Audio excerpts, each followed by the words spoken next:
Magandang araw po. Ito po ang tape machine ng 88 Bacolod. Ito naman po ang kanyang cutting. Ito po. Head clean.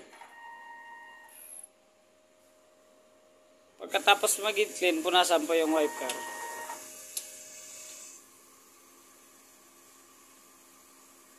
Pati na rin po yung cupping. Nozzle test.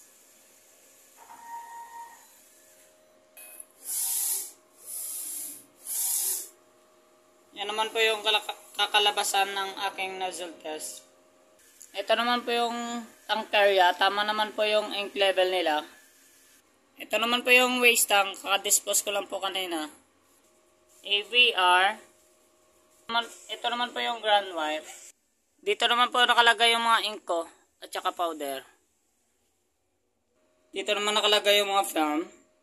Ito naman po yung DTF monitoring. DTF production log. Monthly maintenance checklist.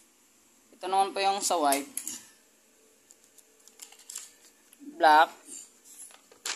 Yellow. Magenta.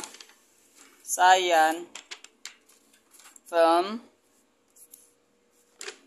Powder. Updated na rin po yung sa system yung weekly physical inventory at daily output po. Yun lang po.